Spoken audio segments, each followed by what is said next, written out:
Hi out there, it's me, Eloise, and today's video is brought to you by the number 3 for the number of months that's left in 2023.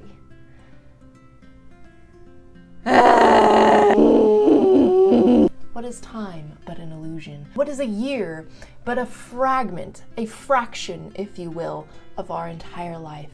And as we get older, the fraction gets exponentially smaller and therefore goes by exponentially faster.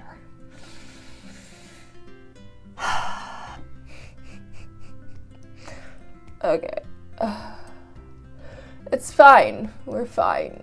It's fine. Okay, today's video, I want to talk to you about my goals for quarter 4 and some self-reflection, if you will.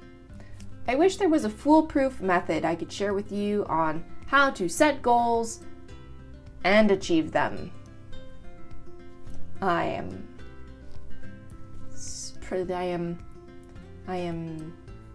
sufficient. I am sufficient in my skills at setting goals, setting realistic goals. I am mediocre at achieving them. In this notebook, I have them written down. Do you guys have a bunch of notebooks that you don't use, or do you actually use them? Writer friends, I know you have notebooks. In an attempt to not overexert myself or bite off more than I can chew, I have made 10 goals for myself for quarter 4 that range from personal goals to writing goals. Let's start with my writerly goals because that's why you're here. In Q4, I want to write at least 18 chapters of book 2 in Legend of the Amazons. While I would love to be able to write 1,000 words a day, 500 words a day is more likely. Based off of my average word count per chapter on book 1, which was about 2,500 words, if I write 500 words a day, every day in Q4, I will get about 50% of the way through. Number 2 is to post consistently on YouTube. Yay, we're doing it! Maintain my momentum and keep posting every Friday. Goal 3 is also related to my author and writer journey, where I want to figure out how to make Instagram Reels and TikToks because I have a ridiculous and silly idea to do a series of Reels with those. Two parts of this goal.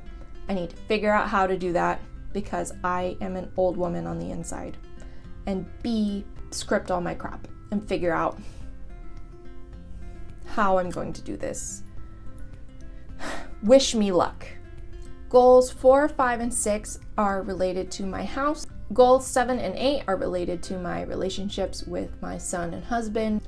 Finally, the last 2 goals are going to be the ones that I have the most struggle with achieving.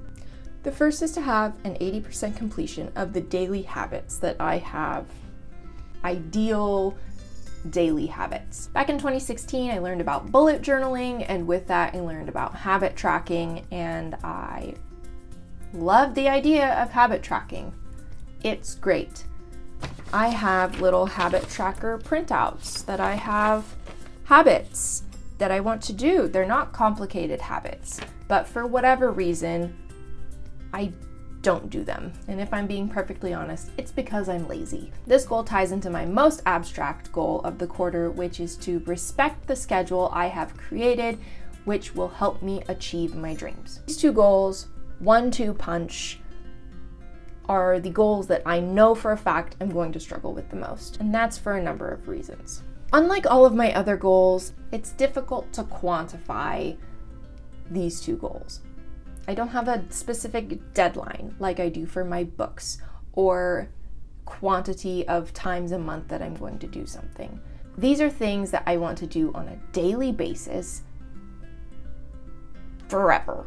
These are simple things like waking up on time, doing morning yoga, exercising, walking the dogs, making a point to have one-on-one time with my son and my husband, making a point to reduce my time on Instagram, do journaling, reading before bed, doing evening yoga, writing, taking my vitamins, drinking enough water.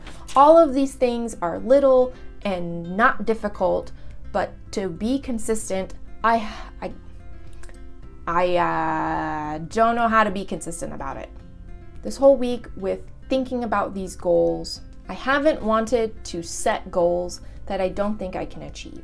And I've set a goal like this before of like, I want to improve myself, I want to improve my life, blah, blah, blah. Because if I were to do all of these habits and respect the schedule, I would be able to easily achieve all of my dreams and my goals. I've had to be really honest with myself this week and think about why and reflect as to what I'm struggling with. I have come to the realization that I am externally motivated. So many things in my life I have done out of fear of disappointing others. There, I said it. I've said it. You guys are like therapy. This goal doesn't have an external motivation as far as exercising, stretching, drinking water, taking my vitamins. This is all just benefiting me. Can I argue that me doing all of those things is going to make me feel better so I'm less of a bitch to my husband, so I'm a better mom? Sure. Has it been enough for me in the past to actually get me to do that? No. I have decided to create an artificial external motivation, and it is with both a carrot and a stick, because I think I need both.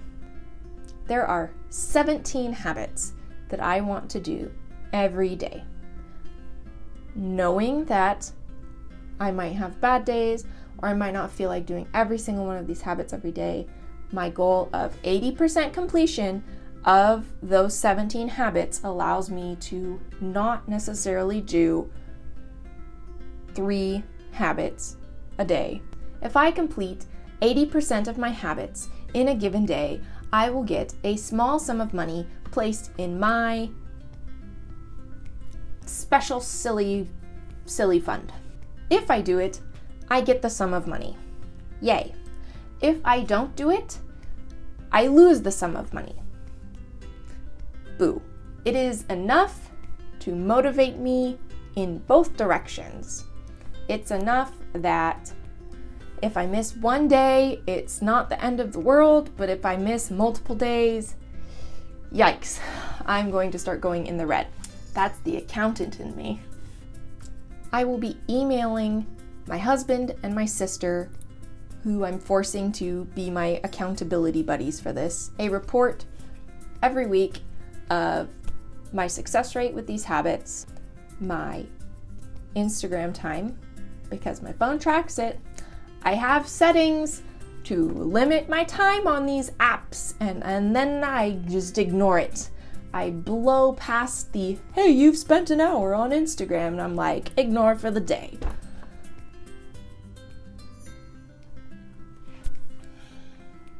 I frustrate myself. Do you frustrate yourself, or am I the only one that frustrates the hell out of myself? I need an adult. I need an adult to tell me what to do. Mom, if you're watching this, can you just be my adult, please? Can you be my mom? I'll also be sending some like budgeting kind of things. I'm leaning into that company vibe of like sending reports to the CEO where he's only gonna half scan it and not actually read it, but the fact that I have to report to him at all holds me accountable. If you know, you know. If you've made it this far in this video, thank you so much for watching. You are one of my favorite people. That's all I have for you this week. Until next time, take care. Bye. Do you like riding? Yes, I like riding. Do you like mythology? Yes, I like mythology. Do you like my videos? Yes, I like your videos. Then what are you waiting for? Subscribe.